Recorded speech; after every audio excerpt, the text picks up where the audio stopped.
샬롬. 오늘은 광야 5번째 시간입니다. 광야를 가지고 함께 이야기를 하고 있는데 이 광야라는 것을 모르는 사람이 아무도 없죠. 다 저마다 광야를 걷고 있다고 이렇게 생각을 하고 있을 겁니다. 저마다 걷는 광야가 다 다르기 때문이기도 하지만 한 가지 우리가 알고 있어야 될 것이 무엇이냐 하면 광야가 과연 무엇일까? 그리고 정말 광야라는 곳이 있는 걸까? 그리고 하나님이 광야를 걷게 하신 이유가 뭘까? 이 부분입니다. 그런데 우리 삶 가운데 사건이나 여러 가지 어려운 일들이 닥쳐올 때에 이런 생각들이 전혀 나지 않는다라는 거지요. 하나님이 이 광야를 통해서 나에게 무엇을 말씀하실까라는 것에 집중을 하게 되면 광야에서 만나는 사건들은 지나갈 수 있습니다. 이겨낼 수 있고 통과할 수 있습니다. 왜 이런 광야를 허락하신지만 알고 있으면 되겠지요. 성경에는 이 광야에 대한 이야기가 굉장히 많습니다. 성경에 반복되어져 있고요. 성경에 나오는 인물들이 광야를 통과하지 않은 인물이 한 명도 없습니다. 성경에서 구속사를 처음으로 진행하는 인물에 대한 구속사가 나올 때 아브라함이 등장을 하지요. 아브라함이 대표적으로 이 광야를 통과했던 사람입니다. 그 이후에 이삭과 야곱과 그리고 요셉이 다 통과를 하지요. 또 성경에서 그 유명한 다윗도 이 광야를 통과하게 됩니다. 그리고 우리 예수님도 인간의 몸으로 오셔서 이 땅에서 광야를 통과하십니다. 성경에 광야를 통과하지 않은 사람이 단 한 명도 없듯이 예수 그리스도를 믿는 우리 모든 인생들은 다 광야를 통과할 수밖에 없습니다. 그럼 성경에서 말하는 광야가 뭘까? 그리고 이 광야를 우리에게 허락하신 이유가 뭘까? 그리고 우리가 가야 될 목적지가 어디일까? 라는 것을 정확히 알고 있으면 우리 삶 가운데 만나는 광야를 우리가 극복하거나 또 그 광야를 통해서 하나님의 뜻이 무엇인지를 분별하여 헤매이지 않고 하나님이 인도하시는 대로 잘 따라갈 수 있겠지요. 이스라엘 민족이 광야를 통과할 때는 불기둥과 구름 기둥을 통해서 이스라엘 민족을 인도를 했습니다. 지금도 마찬가지입니다. 예수님을 구주로 영접한 우리 모든 사람들에겐 이 구름 기둥과 불 기둥이 있습니다. 구름 기둥은 말씀을 의미하고요. 불 기둥은 성령을 의미하지요. 성령의 인도를 따라 말씀을 따라 나가면 우리가 이 광야 같은 세상 가운데 흔들리지 않고 주님이 기뻐하시는 그 자리로 나갈 수 있는 겁니다. 우리가 4번째 시간 가운데에서는 구약에 나와 있는 광야에 대한 부분들의 흐름을 함께 봤습니다. 하나님이 인간을 창조할 때 흙으로 아담을 만드셨지요. 하나님이 직접 만드셨고 또 빚어서 아담을 만드셨고 그 코에 생기를 불어넣음으로 생명이 되게 하셨습니다. 하지만 거짓의 아비에 의해서 아담은 죄를 짓게 되지요. 그 죄로 인해서 하나님 곁을 떠나게 됩니다. 그러면서 점점점 더 죄를 짓는 환경으로 또 하나님을 멀리 떠난 환경으로 나아가게 되지요. 그래서 점점 하나님을 잊고 또 죄 가운데 나간 인간들은 우상을 섬기는 우상의 땅으로 바뀌어버리게 되지요. 그곳으로 갑니다. 그것이 갈대아우르입니다. 왜 갈대아우르가 제일 먼저 나왔냐 하면 노아 홍수 때 다 죽었지요. 노아의 세 아들을 통해서 또 인류가 번창하기 시작을 합니다. 그 가운데 셈 족속 가운데에서 이 아브라함이 등장을 합니다. 하지만 아브라함이 원래 하나님을 알았던 사람이 아닙니다. 자, 여기서 중요한 것 한 가지가 있습니다. 세상 가운데 죄된 곳에서 하나님이 우리를 부르지 않으시면 우리는 하나님을 만날 수 없다는 겁니다. 이게 은혜이지요. 세상 가운데 하나님의 부르심이 없다면 단 한 명도 예수님을 만날 수 없다라는 겁니다. 세상 가운데 우리의 힘이나 우리의 능력이나 내 알고 있는 어떤 힘을 가지고 예수를 만날 수 없다라는 거지요. 이 갈대아우르에서 아브라함을 부르십니다. 그리고 그에게 내가 내게 지시할 땅으로 가라 하는 가나안 땅으로 그를 인도하십니다. 대충 아브라함이 걷는 그 광야의 단계는 4단계로 나눠집니다. 아니 아브라함만 4단계가 아니라 각각의 인물과 이스라엘 민족이 걸었던 그 광야의 여정 가운데 다 단계가 있습니다. 처음 단계와 마지막 단계가 있습니다. 그 말은 뭐예요? 우리가 하나님이 약속한 땅으로 더 가까이 나아갈수록 하나님이 원하시는 모습 가운데 더 많이 닮아가고 있다라는 것을 볼 수 있습니다. 광야라고 다 똑같은 광야 아닙니다. 광야에 막 들어선 사람이 있고요. 광야를 거의 통과한 사람이 있다는 거예요. 그런데 문제는 뭐냐면 내가 어디쯤 와 있는지 알면 참 좋겠죠.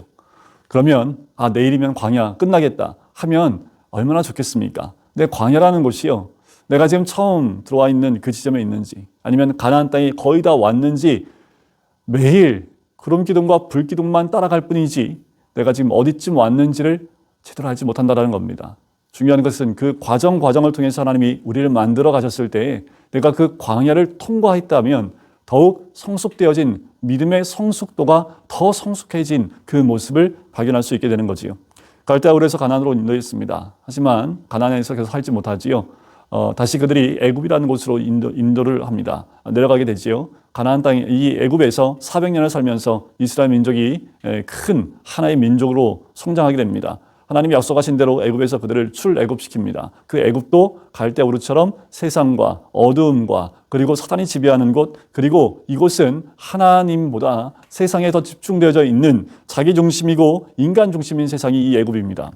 자, 여기는 우상이 가득한 곳이지요. 여기서 광야로 이들을 데리고 나와 40년 동안을 지나게 하시고 가나안에 들어가게 하십니다. 자, 가나안에 들어갔으니 가나안에서 하나님과 성전을 짓고 성막 가운데서 하나님과의 관계가 회복되어지는 관계로 가야 될 텐데, 이들이 계속해서 성소와 성막 가운데 예배 중심, 하나님 중심으로 잘 살아가다가 이들이 다시 하나님을 떠나는 일을 경험하게 되지요. 그것이 사사기에 나오게 됩니다.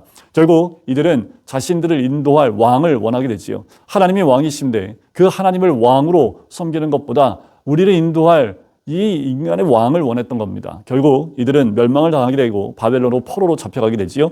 포로에서 70년 동안 생활하다가 다시 가나안으로 들어와서 스룹바벨이 성전을 건축하게 되지요. 그건 무엇을 의미합니까? 회복된 성전입니다. 예배가 회복되어집니다. 하나님, 그들의 삶, 예배, 단이 다시 회복되어지는 것을 의미하지요. 자, 여기까지가 구약에 나와 있는 이 광야에 반복되어지는 모습입니다. 자, 지역으로 나눠지게 되지요. 세상, 애굽, 바벨론, 갈대아우르, 흙, 이것이 세상이라고 한다면 아담, 가나안, 이것이 바로 하나님 말씀하신 눈에 보이는 가나안 땅이지만 그것은 상징적인 의미가 있다는 거죠. 자, 이제 신약으로 넘어옵니다. 하지만 신약은 장소의 변함이 없습니다. 장소는 가나안입니다. 하지만 그것을 누가 점령해요? 로마가 점령하게 됩니다. 가나안 땅을 누가 점령해요? 로마가 점령합니다. 그렇다면 그 가나안 땅은 하나님 말씀하신 그 가나안 땅이 될 수가 없는 거지요. 다시 그 가나안은 세상으로 바뀌게 되지요. 로마의 지배권 안에 들어갑니다. 우상이 가득한 땅이 되어지고 어둠의 지배가 되어지고 세상 땅이 되는 거지요. 그 가운데 누가 오셔요? 예수 그리스도가 오십니다. 그 예수 그리스도가 오셔서 우리를 어디로 인도하십니까? 예수님의 사복음서 가운데 가장 많이 반복한 언어가 있다면 하나님 나라입니다. 우리 모두를 하나님 나라로 인도하기 원하셨던 거고, 우리가 하나님 나라 가까이 왔다 말씀하시고 하나님 나라가 너희 가운데 임했다라고 말씀을 하시는 거지요. 자, 진정한 가나안은 어디예요? 하나님 나라입니다. 하나님 나라는 다시 말하면 하나님의 통치가 이루어지는 겁니다. 하나님의 다스림이 완벽하게 있는 거지요. 다시 말씀을 드리면 이곳이 에덴입니다. 하나님과의 소통과 교통이 이루어지는 곳, 하나님의 음성을 정말 잘 들을 수 있는, 이제 이 광야라는 곳을 통해서 이제 하나님 음성을 듣는 법을 깨닫고, 이제 내 안에 세상의 소리나 어둠의 소리가 아닌, 내 소리가 아닌 하나님의 소리에 반응할 수 있는 영적인 사람으로 훈련되어져 하나님 나라에 가는 거지요.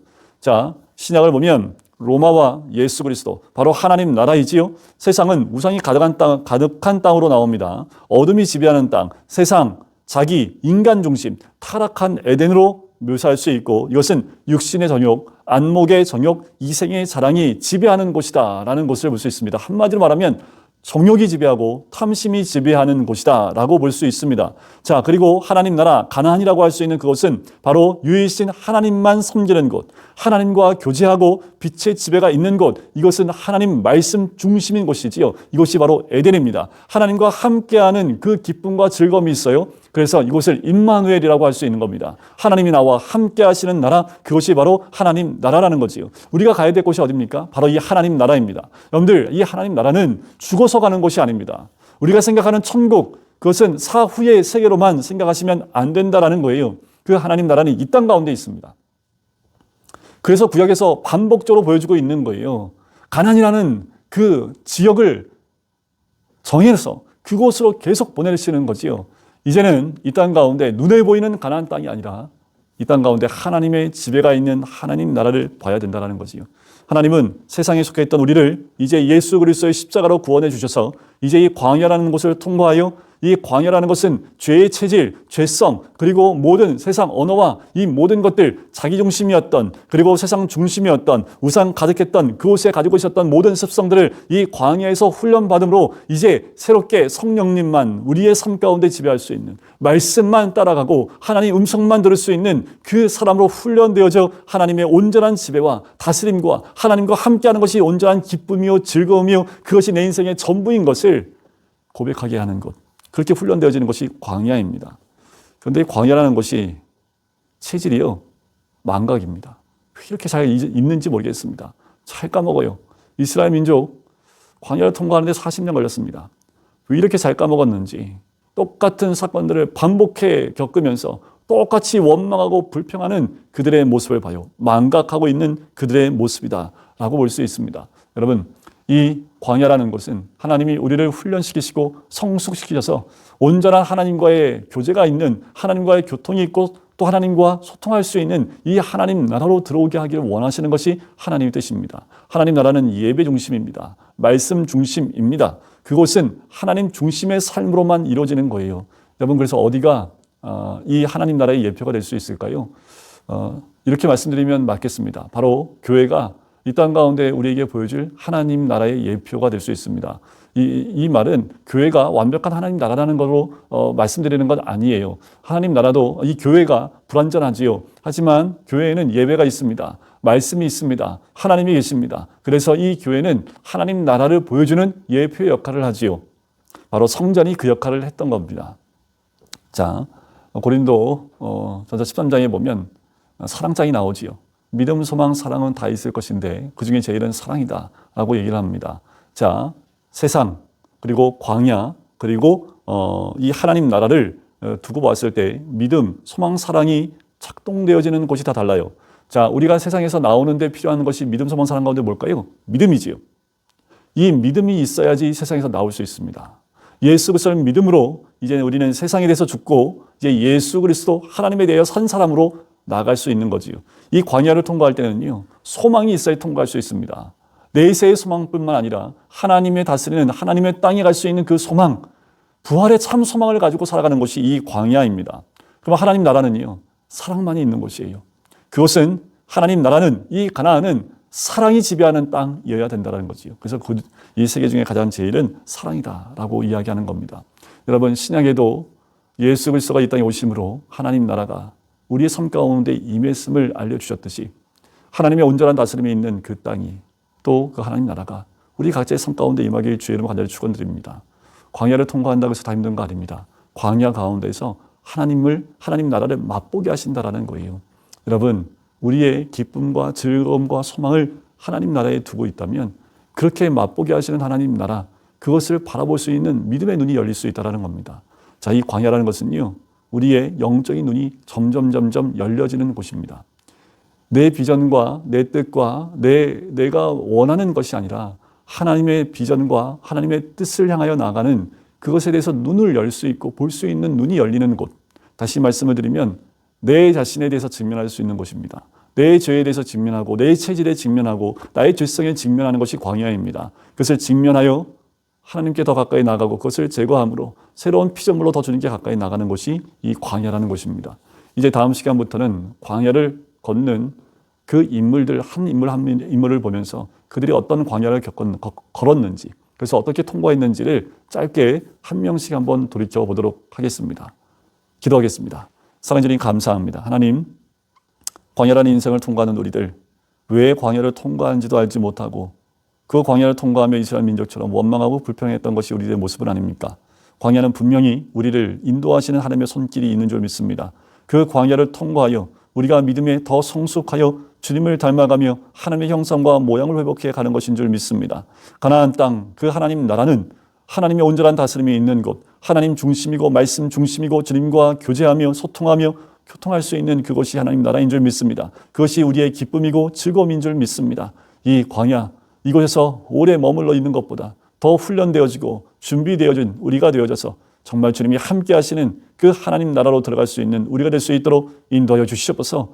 이 광야라는 것은 내가 무엇을 하는 것이 아니라 내가 무엇인지 되는 곳이 바로 이 광야인 줄 믿습니다. 믿음의 사람이 되어지고 또 예수 그리스도를 내 구주로 모신 것처럼 새 피조물이 되는 것, 그것이 우리의 모습인 줄 믿사오니 이 과정을 잘 통과하여 우리 모두가 하나님이 원하시는 가나안 땅, 그 하나님 나라에 들어갈 수 있도록 축복하여 주시옵소서. 감사드리며 예수 그리스도의 이름으로 기도드립니다. 아멘.